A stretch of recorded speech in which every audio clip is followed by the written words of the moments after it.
Assalamualaikum warahmatullahi wabarakatuh. Nama saya Mariono akan menjelaskan tentang definisi pengambilan keputusan. Apa itu pengambilan keputusan? Menurut George Terry, pengambilan keputusan adalah pemilihan alternatif perilaku dari dua atau lebih alternatif yang ada.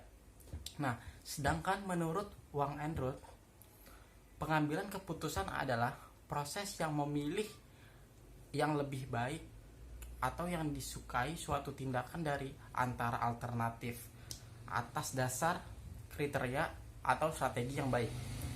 Jadi, pengambilan keputusan adalah suatu proses pemilihan menggunakan satu atau dua lebih alternatif untuk mendapatkan atau menentukan hasil yang baik agar dapat diterima semua pihak. Menurut Manulang, pada tahun 1994, ada 5 tahap dalam pengambilan keputusan. Tahap pertama, menerima tantangan. Pengambilan keputusan dimulai ketika individu menerima tantangan baru atau konflik baru. Tahap kedua, mencari alternatif. Ketika kita mendapat tantangan, maka cara yang paling efektif mengambilnya adalah mencari alternatif yang sesuai dengan tujuan dan nilai kita. Tahap ketiga yaitu penilaian alternatif. Pada tahap ini, kita mencari semua fakta dan informasi yang valid dan menimbang mana yang paling banyak kelebihan dan paling sedikit kekurangannya. Tahap 4 menjadi terikat. Pada tahap ini, kita menelaah kembali semua informasi yang sudah kita dapat sebelum mengambil keputusan akhir. Tahap yang terakhir, tahap 5, berpegang teguh pada keputusan. Hambatan akan terus muncul walaupun kita sudah menimbang mana yang paling baik. Oleh karena itu, kita harus berpegang teguh agar tetap fokus pada tujuannya, bukan masalahnya. Faktor-faktor yang dapat mempengaruhi pengambilan keputusan. Hal-hal yang berwujud maupun tidak berwujud, yang emosional maupun rasional perlu diperhitungkan dalam pengambilan keputusan. Setiap keputusan nantinya harus dapat dijadikan bahan untuk mencapai tujuan organisasi. Pengambilan keputusan yang efektif membutuhkan waktu yang cukup lama. Diperlukan pengambilan keputusan yang praktis untuk mendapatkan hasil yang baik serta setiap keputusan hendaknya dipertimbangkan. Faktor yang pertama itu ada fisik, didasarkan pada rasa yang dialami pada tubuh, seperti rasa nyaman atau tidak nyamannya suatu keputusan itu diambil. Yang kedua itu ada emosional, didasarkan pada perasaan atau sikap kita terhadap keputusan itu.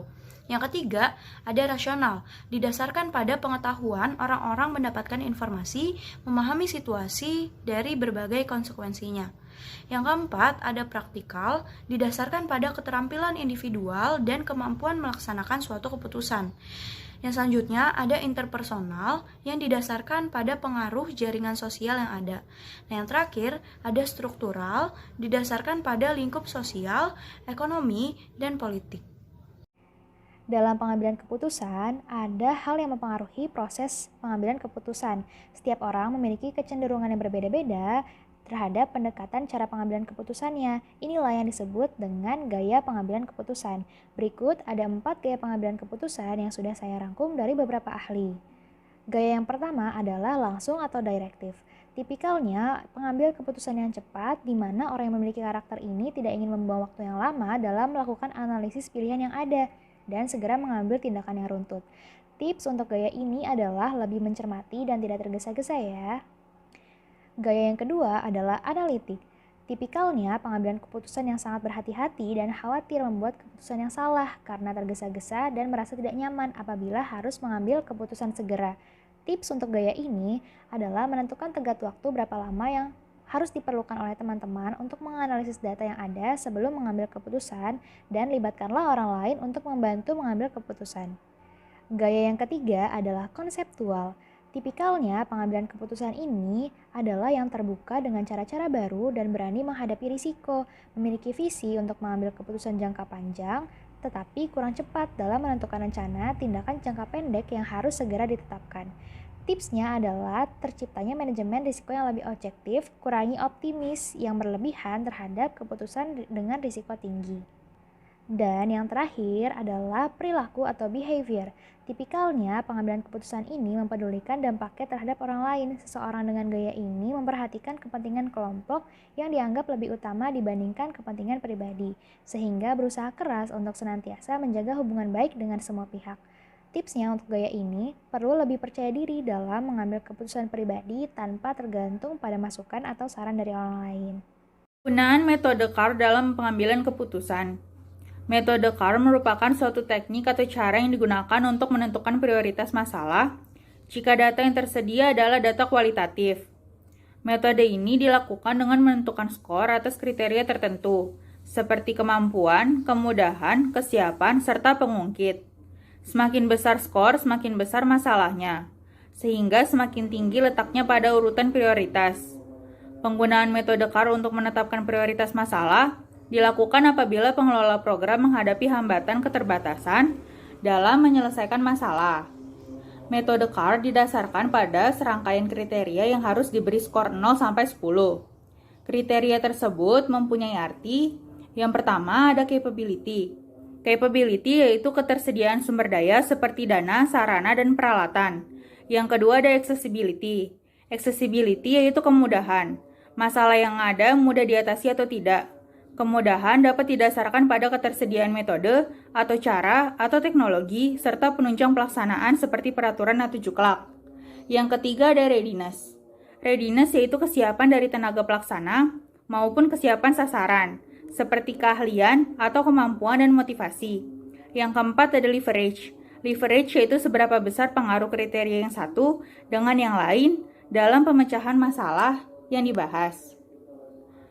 Metode ini memiliki kelebihan dan juga kekurangan. Kelebihannya adalah solusi yang relatif banyak. Bisa ditentukan peringkat atas masing-masing masalah sehingga dapat diperoleh prioritas solusi yang akan dilakukan. Sedangkan kelemahannya atau kekurangannya, penentuan skor sangat subjektif sehingga sulit distandarisasikan. Penilaian atas masing-masing kriteria yang diskor perlu kesepakatan agar diperoleh hasil maksimal dalam penentuan peringkat. Dan terakhir, objektivitas hasil peringkat masalah kurang bisa dipertanggungjawabkan karena penentuan skor atas kriteria yang ada sifatnya subjektif. Selanjutnya adalah alur pelaksanaan CAR. Nah, alur pelaksanaan CAR ini dimulai oleh persiapan. Nah, persiapan ini terdiri dari persiapan petugas, persiapan tempat, sarana, data, dan juga persiapan peserta. Selanjutnya dilanjutkan oleh alur pembukaan, yaitu prakata oleh pimpinan CAR. Selanjutnya, pada alur proses, tulis daftar semua alternatif yang masalah yang sudah diidentifikasi. Selanjutnya, pada alur selanjutnya ada alur dinamika kelompok, yaitu kita menentukan batas skor nilai untuk masalah berdasarkan kriteria. Selanjutnya, lakukan pemberian skor pada masing-masing masalah berdasarkan kriteria CAR. Nah, setelah memberikan skor pada masing-masing kriteria CAR, skor CAR itu dikalikan, diperoleh masalah pada kriteria yang dicari. Nah, setelah dikalikan, buat urutan masalah prioritas berdasarkan jumlah hasil kali skor berdasarkan kriteria CAR. Di sini yang menjadi prioritas masalah ada yang memiliki jumlah capability, accessibility, readiness, and leverage lebih besar. Jadi itu merupakan hasil akhir berupa urutan masalah atau prioritas masalah. Nah, selanjutnya kita akan membahas terkait langkah-langkah dari pelaksanaan CAR. Yang pertama, kita harus menuliskan terlebih dahulu daftar masalah yang didapatkan dari kegiatan analisis. Kemudian kita letakkan pada papan tulis atau flipchart. Nah, kemudian setelah itu langkah kedua, kita tentukan skor atau nilai yang akan diberikan pada setiap masalah berdasarkan dari kesepakatan bersama. Kemudian yang ketiga, kita berikan skor atau nilai untuk setiap alternatif masalah berdasarkan kriteria dari CAR, yaitu capability atau kemampuan, accessibility atau kemudahan, readiness atau kesiapan, leverage atau daya ungkit. Nah, tahapan selanjutnya, tahapan kedua, yaitu kita harus mengurutkan masalah menurut prioritasnya berdasarkan hasil yang telah diperoleh pada langkah-langkah tersebut. Misalkan alternatif masalah pertama lebih tinggi nilai CAR-nya daripada alternatif masalah kedua. Sebab itu, masalah pertama kita jadikan sebagai prioritas utama. Sebagai ilustrasi, Hovi, seorang mahasiswa yang juga merupakan anak kos ya. Biasa kalau anak kos itu kan bingung ya mau makan apa gitu ya. Nah, Hovi ini sudah bingung untuk memilih menu buka puasa nanti sore itu apa gitu. Nah, kebetulan di kamar kos Hovi ini ada 4 bungkus Indomie. Ya, masing-masing beda nih rasanya. Yang pertama ada rasa cakalang, kemudian ada Indomie goreng rasa cakalang, kemudian ada soto Banjar, dan ada soto Medan. Nah, Hovi nih saking bingungnya sampai nanya ke temen, teman sebelah kamar kosnya, kira-kira yang enak tuh nanti sore tuh buka puasa pakai Indomie rasa apa ya, seperti itu. Nah, temennya memberikan saran, kalau panas-panas seperti ini, kayaknya enaknya jangan yang kuah-kuah deh, yang goreng-goreng aja, kayak gitu. Jadi, akhirnya Hovi bisa saja memilih Indomie goreng, atau bahkan memiliki preferensi diri sendiri. Pengen tetap soto Medan, karena mungkin kangen dengan kampung halamannya di Medan, seperti itu. Nah, itu adalah sekelumit keribetan kita dalam memilih makanan. Ya, itu baru hal yang sepele ya, belum hal yang lain.